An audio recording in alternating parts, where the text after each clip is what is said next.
Friends, welcome to educate science solution. My name is Shashwat और आज हम लोग केमिस्ट्री बीएससी फर्स्ट ईयर का पहला chapter that is atomic structure पढ़ने वाले हैं। इस बार आपको और हमको सबको पता है कि जो पेपर पैटर्न है दैट इज एमसीक्यू टाइप आने वाला है, जो कि थ्योरी से बहुत ही ज्यादा डिफरेंट होता है। ठीक, तो एमसीक्यू पैटर्न में पढ़ाई किसी चैप्टर को किस तरह पढ़ा जाता है वो आज हम लोग डिस्कस करेंगे। साथ में ये भी बताएंगे कि एटॉमिक स्ट्रक्चर में क्या क्या चीजें बहुत इंपॉर्टेंट होने वाली हैं। ठीक, तो आज की इस वीडियो में हम लोग जो चीजें पढ़ेंगे दैट इज पहला क्या होगा, जो भी सब एटॉमिक पार्टिकल्स उनकी डिस्कवरी और डिस्कवर उनके बारे में पढ़ेंगे। ठीक, द नेक्स्ट थिंग जो है हम लोग dual nature of matter and radiation के बारे में पढ़ेंगे, ड्यूल नेचर ऑफ मैटर के बारे में। ठीक, उसके बाद हाइजेनबर्ग अनसर्टेनिटी प्रिंसिपल भी देखेंगे। ठीक, तो चालू करते हैं। हमारा जो सबसे पहला है जॉन, जो पहला पॉइंट जो आपको याद रखना है जॉन डाल्टन का। जॉन डाल्टन, आप जानते हैं जॉन डाल्टन कौन है? डाल्टन एटॉमिक थ्योरी दी थी। इनके अकॉर्डिंग एटम जो होता है that is the smallest particle of matter and that is indivisible. मतलब इनके अकॉर्डिंग जो एटम होता है वो इनडिविजिबल होता है, मतलब वो फर्दर डिवाइड नहीं कर सकता किसी भी हाल में। लेकिन ऐसा नहीं होता है, हमको अब पता है कि ये चीज इनकी गलत थी ये पॉइंट। और अब एटम जो है उनमें भी सब एटॉमिक पार्टिकल से मिलके बनता है, सब एटॉमिक पार्टिकल से। इसका मतलब एटम डिविजिबल होता है। क्लियर ये थिंग। अब जो चीज हम लोग को पढ़नी है कि तीन सब एटॉमिक पार्टिकल्स पढ़ने हैं दैट इज इलेक्ट्रॉन, प्रोटॉन और न्यूट्रॉन। इलेक्ट्रॉन की डिस्कवरी की थी, देखिए एक तरीका है जिसे आप याद रख सकते हैं कि डिस्कवरी किसने किसकी की थी, जो है ईंट पर नाचे। ये एक तरीका है या एक तरह का मेथड है जिससे आप ये चीज याद रख सकते हो, ईंट पर नाचे। ईंट का मतलब इलेक्ट्रॉन किसने? जे थॉमसन ने। तो इसका डिस्कवरी की थी जे थॉमसन ने। क्लियर। प्रोटॉन पर, आर मतलब रदरफोर्ड। न्यूट्रॉन ईंट पर नाचे, जेम्स चैडविक। James Chadwick. ठीक, तो ये थे इन सब एटॉमिक पार्टिकल्स के डिस्कवरर जिन्होंने डिस्कवर किया था। क्लियर। अब हम बात करते हैं कि इनमें चार्ज क्या होता है, इनका एटॉमिक मास, इनकी वैल्यू याद रखना बहुत इंपॉर्टेंट है। ठीक, इलेक्ट्रॉन के अगर हम लोग चार्ज की बात करते हैं यहाँ पे चार्ज की, और यहाँ पे बात करेंगे हम लोग मास की। चार्ज जो है इलेक्ट्रॉन में आपको पता है नेगेटिव चार्ज होता है -1.6 × 10⁻⁹ कूलम। ठीक, प्रोटॉन में सेम चार्ज होता है पर साइन डिफरेंट होता है, 1.6 × 10⁻⁹ कूलम, ये होता है प्लस का। एंड न्यूट्रॉन न्यूट्रल होता है। ठीक, न्यूट्रल होता है, कोई चार्ज नहीं होता। मास की बात करते हैं तो इलेक्ट्रॉन का मास इतना कम होता है कि उसको, अच्छा वो चीज आगे डिस्कस करेंगे, पहले मास लिख लेते हैं। तो इलेक्ट्रॉन का मास होता है 9.1 × 10⁻⁻31 kg।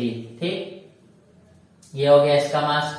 एंड आपको पता है कि 10⁻⁻31 और बाकियों का जो होता है 1.67 × 10⁻⁻27 kg होता है। चलिए लिख ले रहे हैं 1.67 × 10⁻⁻27 kg। इसका भी होता है, प्रोटॉन न्यूट्रॉन का मास सेम होता है।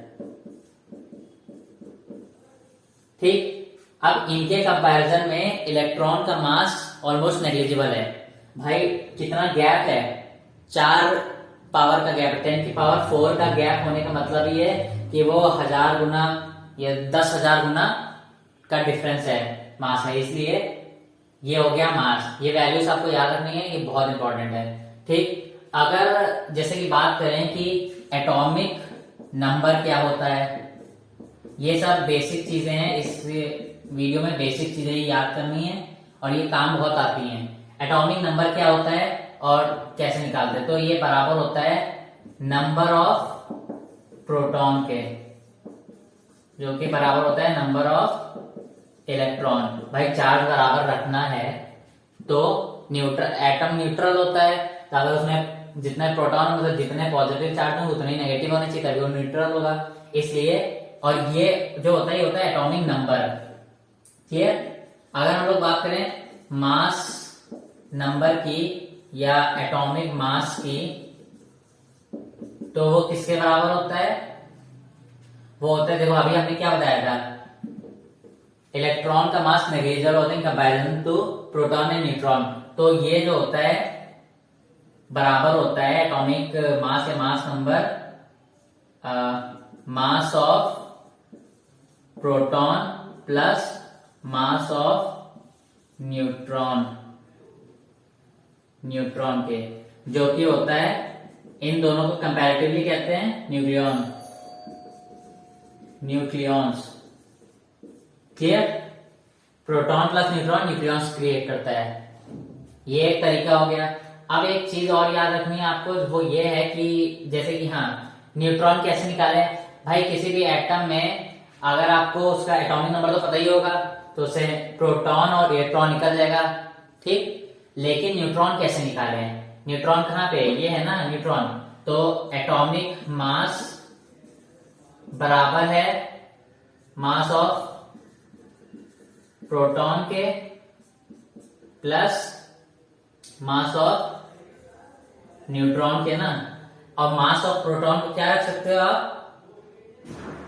एटॉमिक नंबर है।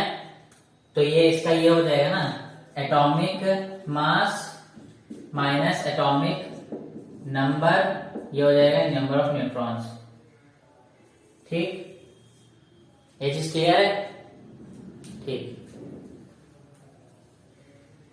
देख लो एक बार clearly.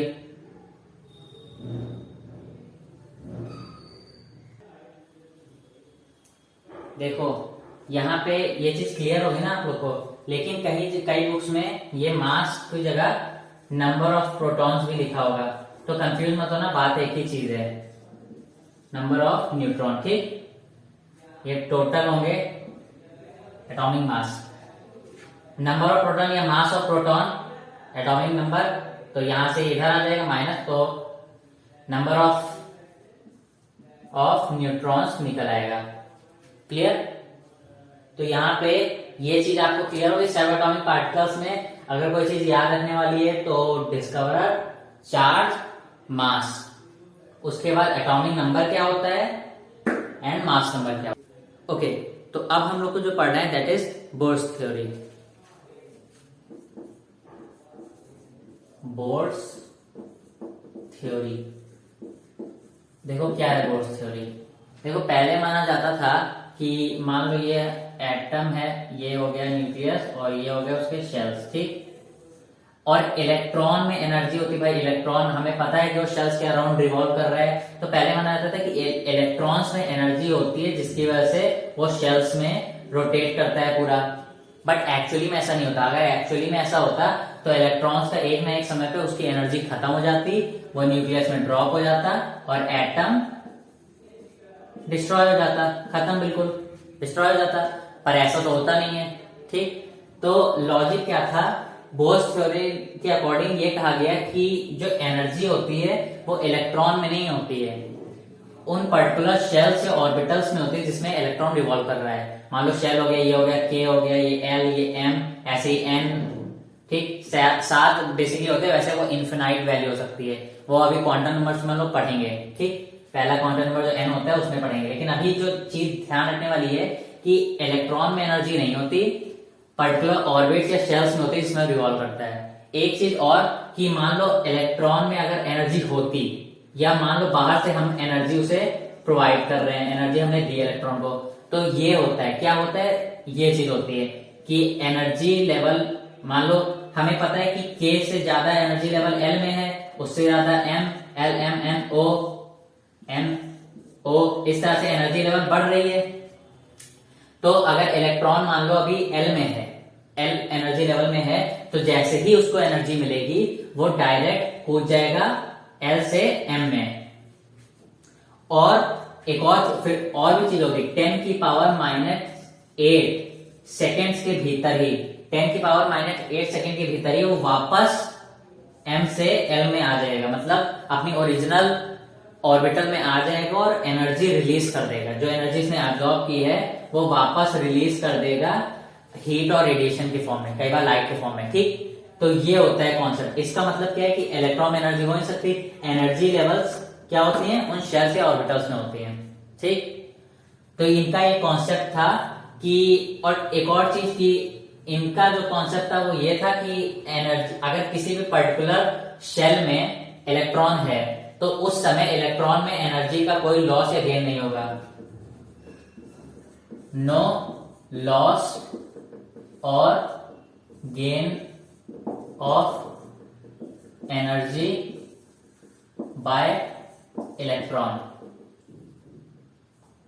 when it was in a particular shell और ऑर्बिट बोलते हैं। ठीक, एक पॉइंट ये हो गया इनका।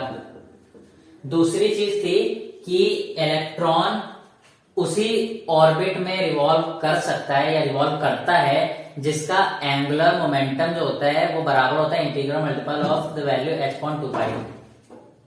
तो ये वैल्यू क्या होती है मैं बता रहा हूं, उसकी वैल्यू होती है mvr equals to n/2π।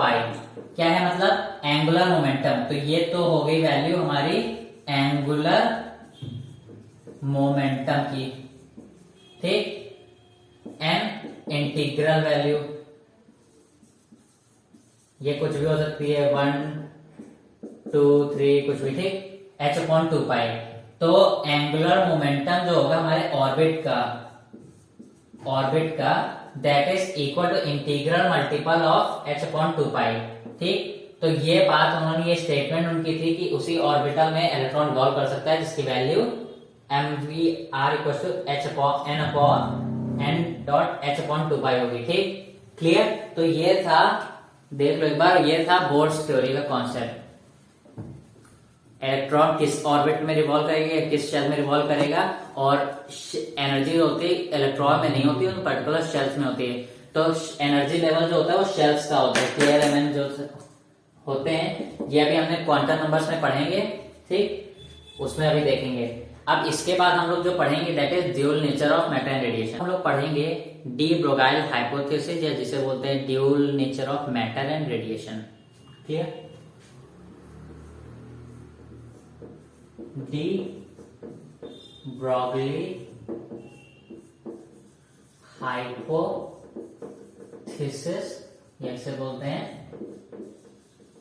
Dual nature of matter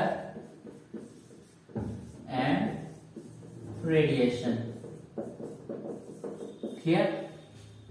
तो इसका कॉन्सेप्ट क्या था पहले वो समझो। इसके अकॉर्डिंग लाइट जो है वो दो तरह के नेचर शो करती है। पहला वेव लाइट, वेव लाइट क्या मतलब ऑक्सीलेशन कर रही थी। दूसरा particle light. Clear. Wave light जो इसका नेचर है वो कई फिनोमेना से डिपिक्ट होता है, जैसे कि हो गया इंटरफेरेंस, हो गया इंटरफेरेंस, डिफ्रैक्शन जैसे जो फिनोमेना है उससे ये डिपिक्ट होता है कि हमारा लाइट में वेव लाइट नेचर होता है। पार्टिकल लाइट नेचर लाइट का डिपिक्ट करते हैं फोटो इलेक्ट्रिक इफेक्ट। क्लियर। इसके अलावा हो गया ब्लैक बॉडी रेडिएशन।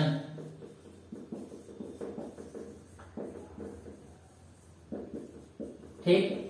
तो ये ऐसे फिनोमेना जो डिपिक्ट करते हैं कि हमारा लाइट का पार्टिकल लाइट नेचर होता है। तो पहले साइंटिस्ट में बहुत मतभेद होता था कि नहीं, कोई कहता था वेव लाइट है, कोई कहता था पार्टिकल लाइट है। बट डी ब्रोगली ने बताया कि नहीं, लाइट में दोनों तरह का नेचर होता है और अलग अलग फिनोमेना उनको अलग अलग उसका नेचर शो करते हैं। जैसे फोटो इलेक्ट्रिक में क्या होता है कि एनर्जी पैकेट्स होते हैं जिन्हें क्या कहते हैं, फोटॉन्स बोलते हैं। ठीक।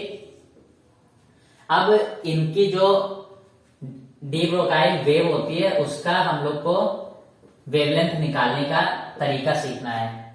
ठीक, तो वेवलेंथ ऑफ मैटर वेव क्या होती है, डी ब्रोकाइल वेव क्या होती है, waves associated with particle, wave associated with particle, that is called matter wave या डी ब्रोगली वेव। ठीक, तो कैसे निकालते हैं, हम लोग एग्जांपल ले रहे हैं फोटॉन्स का। ठीक, फोटोन का एग्जांपल लेके चलते हैं। तो फोटोन में एनर्जी जो होती है फोटो इलेक्ट्रिक इफेक्ट के द्वारा वो होती है h/μ। ठीक, ये जो होती है एनर्जी ऑफ फोटोन, ये फोटो इलेक्ट्रिक इफेक्ट द्वारा, और दूसरी होती है इक्वल टू mc² या आइंस्टाइन्स की एनर्जी वाला। ठीक, कॉन्सेप्ट इक्वल टू mc², बहुत सुना होगा। अब क्या होता है, एनर्जी दोनों फोटॉन्स की है ना, है तो एनर्जी फोटोन की, तो m या इसको इस तरह h/μ इक्वल टू mc² हो सकता है, दोनों बराबर ही है। फिर या c क्या होता है, f लैम्डा, तो यहां से ये f की फ्रीक्वेंसी जो होगी c/λ आ जाएगा। ठीक, तो यहाँ पे h c/λ कर सकते हो, और ये हो जाएगा mc², ये स्क्वायर से c कट जाएगा, तो यहाँ पे आएगा h इक्वल टू mc², तो लैम्डा की क्या वैल्यू आएगी, h/mc। ठीक, ये तो हो गए भाई फोटोन के रेस्पेक्ट में। लेकिन जैसे कि ये ड्यूल नेचर लाइट का होता है, वैसे ही हर एक पार्टिकल का ड्यूल नेचर होता है। चाहे आप ले लो उसकी जगह कोई एटम ले लो, कोई मॉलिक्यूल ले लो, यहाँ तक कि पीस ऑफ चॉक ले लो, पीस ऑफ स्टोन ले लो, सब में ड्यूल नेचर होता है, पर उसका जो रेशियो होता है वो कम ज्यादा होता है, इसलिए। लेकिन होता ड्यूल नेचर सब में है। तो अगर हम लोग यहाँ पे हम लोग फोटोन लेके चल रहे थे, अगर हम लोग को किसी भी पार्टिकल का वेवलेंथ निकालनी है उसके मैटर वेव की, तो उसका फॉर्मूला है यहाँ पे c जो होगा, c जो होता है क्या था, स्पीड ऑफ लाइट। ठीक, स्पीड ऑफ लाइट था, तो यहाँ पे h/mv ले लो, v क्या होगा, उस पर्टिकुलर पार्टिकल की वेलोसिटी, ठीक, पर्टिकुलर पार्टिकल की। तो यहाँ पे क्या हो जाएगा, h/p आ जाएगा। p क्या है, मोमेंटम होता है, मोमेंटम का मतलब मास इंटू वेलोसिटी बोलते हैं ना मोमेंटम। तो यहाँ से ये आपका फॉर्मूला आ जाएगा लैम्डा इक्वल टू h/p। ये वेवलेंथ निकालने के लिए मैटर वेव की और पर्टिकुलर पार्टिकल, किसी भी पर्टिकुलर पार्टिकल की वेवलेंथ निकालनी उसकी मैटर वेव की, तो इस कॉन्सेप्ट से, इस फॉर्मूले से आप निकाल सकते हो। क्लियर, तो ये था हमारा डी ब्रोगली हाइपोथेसिस या dual nature of matter and radiation. अब नेक्स्ट वीडियो में या नेक्स्ट लेक्चर में मैं बताऊंगा, चालू करेंगे कि क्वांटम नंबर्स क्या होते हैं। बहुत इंपॉर्टेंट होने वाला है, क्वांटम नंबर्स बहुत इंपॉर्टेंट होता है, और एमसीक्यू जो होते हैं बेसिकली वो उसी से बनते हैं। एमसीक्यू क्वेश्चंस भी लास्ट, जब सारे लेक्चर्स कंप्लीट हो जाएंगे उसके बाद हम लोग एमसीक्यू चालू करेंगे, और उसको देखना मत भूलिएगा।